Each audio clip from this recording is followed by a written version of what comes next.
पिछले अध्याय में हमने देखा कि कैसे गोकुल और वृंदावन की पवित्र भूमि पर कृष्णा की बाल लीलाओं का आरंभ हुआ। पूतना जैसे असुरों का विनाश हुआ और सक्टासुर और तृणवर्त जैसे बलशाली राक्षस भी शाम की दिव्य शक्ति के सामने टिक न सके। वृंदावन के मधुर जीवन में कृष्णा ने अपने मासूम शरारतों से सबका हृदय जीत लिया और अंत में माँ यशोदा ने अपने बालक के मुंह में पूरे ब्रह्मांड का दर्शन करके ये जान लिया कि श्याम साधारण बालक नहीं स्वयं अनंत सत्य है। चलिए शुरू करते हैं कृष्ण कथा 3रा अध्याय। हरे कृष्णा। जब वृंदावन की जिंदगी शाम के चारों ओर घूमती थी तब दूध, मक्खन और प्रेम एक ही अर्थ रखते थे। नंद सुबह सुबह उठकर गायों को दहती, यशोदा दूध उबालती, उससे दही जमाती और दही को बिलोने से मक्खन बनाती। ये केवल घर का काम नहीं था, ये वृंदावन का जीवन था। शाम अपनी माँ को दूध जमाते देखता, रस्सी को बेलन के चारों ओर घूमते देखता और बड़ी गंभीरता से पूछता, माँ इस दूध में से मक्खन कैसे निकलता है? यशोदा हंसकर कहती, धैर्य से शाम, सब कुछ समय लेता है। शाम चुप हो जाता पर उसकी आंखों में प्रश्न रहता। एक दिन माँ यशोदा ने देखा कि शाम बड़े ध्यान से मक्खन मतने की क्रिया को देख रहा है।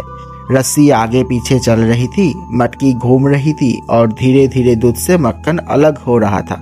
शाम ने पूछा, माँ ये मक्खन दूध के अंदर पहले से ही होता है ना? यशोदा ने कहा, हाँ, पर बिना मत्थन के वो बाहर नहीं आता। शाम कुछ देर तक चुप रहा। फिर यशोदा शाम को कहा, इस तरह समुद्र के अंदर भी अमृत छुपा था, पर बिना मत्थन के वो भी प्रकट नहीं होता। देवता और असुर दोनों ने मिलकर समुद्र का मंथन किया। मंदरांचल पर्वत मथनी बना और वसुकी नाग रस्सी बने, पर जब दोनों अपनी अपनी ओर खींचने लगे तो समुद्र हिलता रहा पर अमृत प्रकट नहीं हुआ।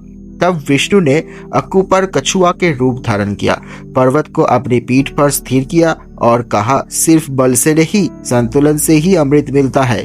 शाम सुन रहा था पर ज्यादा समझ नहीं रहा था। यशोदा ने आगे कही, जब देव और असुर दोनों ने अपना अहंकार छोड़ा, जब वे एक साथ एक गति से चले, तब समुद्र से अमृत निकला। फिर शाम ने माँ की ओर देखा और बोला, माँ तुम जब मक्खन मटती हो तुम भी तो वही करती हो। तुम जोर नहीं लगाती, तुम धैर्य रखते हो। यशोदा का हृदय कांप गया। उसने सोचा, जो बालक मेरे सामने खड़ा है वो सिर्फ मक्खन चोरी नहीं करता, वो संसार का रहस्य समझता है। पर अगले ही पल यशोदा ने अपनी सोच को झटक दिया। शाम का माथे के चुमा और कहा, बहुत बोलना सीख गया है तू। और शाम मुस्कुराने लगे। जब यशोदा घर से बाहर जाती, शाम चुपके से मक्खन की टोकरी की तरफ देखता। उंगलियां मक्खन में डूबती, मुंह पर हंसी। यदि माखन ऊंचाई पर रखा हो तो शाम पात्र को एक के ऊपर एक रखता। यदि वो भी ना हो तो पत्थर उठाकर घड़ा फोड़ देता और जब पकड़ा जाता था तब कहता, माँ तो मैं तो वो चींटियों को भगा रहा था। गोपियां यशोदा के पास आती, तुम्हारा लड़का माखन चोर है, घड़ा फोड़ दिया, पूजा का माखन खा गया। यशोदा शाम को बुलाती। शाम आंख बड़ी करके कहता, माँ तुम उनकी बात मानोगे या मेरी? यशोदा का हृदय डगमगा जाता।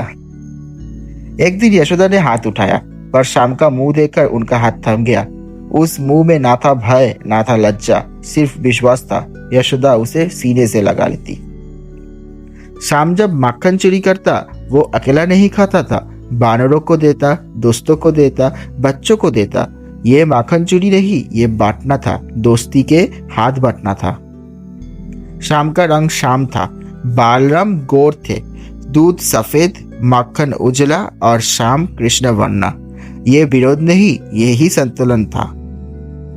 जब जब घड़ा टूटता तब तब दूध बहता, या यशोदा रोती तब शाम हंसता, पर इस हंसी में जगत का प्रेम था। वृंदावन में श्री कृष्ण सिर्फ माखन चोर नहीं थे, वे प्रेम, शरारत और मानवीय भावनाओं के परीक्षा लेने वाले भी है। एक दिन मथुरा जाते समय गोपियों रास्ते में रुकी। दूध, दही और मक्खन उनके साथ था। तभी श्री कृष्ण सामने और आगे बोले, रुको, आगे जाने से पहले कर देना होगा। गोपियां चौंक गई। गोपियां कहे, कर? ये दूध घी हमारे घर के लिए है, हम कोई व्यापारी नहीं है। श्री कृष्ण ने रास्ता नहीं छोड़ा। ना बल ना क्रोध, सिर्फ मुस्कान और दृष्टि। वे गोपियों के हाथ पकड़ते हैं, उनके आंखों में झोंकते हैं। ये किसी बच्चे का स्पर्श नहीं बल्कि एक गहरे भाव का संकेत है। गोपियां समझ जाती है ये शरारत नहीं, ये प्रेम की परीक्षा है। वे लज्जा में झुक जाती है और अंततः आगे बढ़ जाती है। पीछे से श्री कृष्ण की हंसी गूंजती है। एक दिन यमुना नदी के तट पर गोपियां खड़ी थी। नाविक कहीं दिखाई नहीं दे रहा था। तभी श्री कृष्ण बोले, मैं नाव चला दूं? गोपियां हिचकिचाई, पर समय कम था और नदी पार करना जरूरी था। वे नाव में बैठ गए। नाव चलती है लेकिन बीच नदी में आकर रुक जाती है। गोपियां घबरा जाती है। गोपियां कहते हैं, आगे चलो, नदी में मगरमच्छ है। कृष्ण ने कहा, अगर भरोसा है तो नाव चलेगी। नाव गोल गोल घूमने लगती है और शाम सिर्फ मुस्कुराते हैं। आखिरकार गोपियां भरोसा करती है। नाव तुरंत किनारे पर लग जाती है। कुछ ही पलों में सब समाप्त, लेकिन गोपियों के मन में श्री कृष्ण की छवि पूरी रात बनी रहती है। एक दिन गोपियां नदी किनारे स्नान कर रही थी। शाम चुपके से उनके वस्त्र लेकर पेड़ पर चढ़ गया। गोपियां लज्जित हो गई। शाम कहता, अपने अहंकार कर छोड़ के बाहर आओ।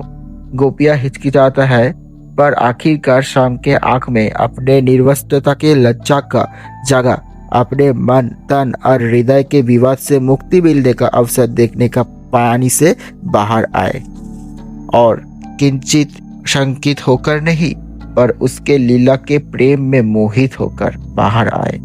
आखिर ये लीला लज्जा नहीं, अहंकार छोड़ने की शिक्षा थी। गोपियां कभी कभी शाम को पकड़ लेती, उसे जबरदस्ती लड़की के कपड़ पहना देती, चूड़ियां, घुंघरू और फूल। शाम शर्माता पर कुछ नहीं कहता। ये लीला दिखाती है ईश्वर लिंग से नहीं, लीला से जाना जाता है। ये प्रसंग शरारत का नहीं थे, ये प्रेम, आकर्षण और मानवीय भावनाओं की कथा है। इसीलिए श्री कृष्ण सिर्फ भगवान नहीं बल्कि मानव हृदय के सबसे गहरे रहस्य है। अगले अध्याय में ये लीला और गहरा होगी। कृष्ण कथा अध्याय 4 के लिए चैनल को फॉलो करें, सपोर्ट करें और जुड़े रहिए। अगर लगा अच्छा तो लाइक, शेयर, सब्सक्राइब जरूर करें। हरे कृष्णा।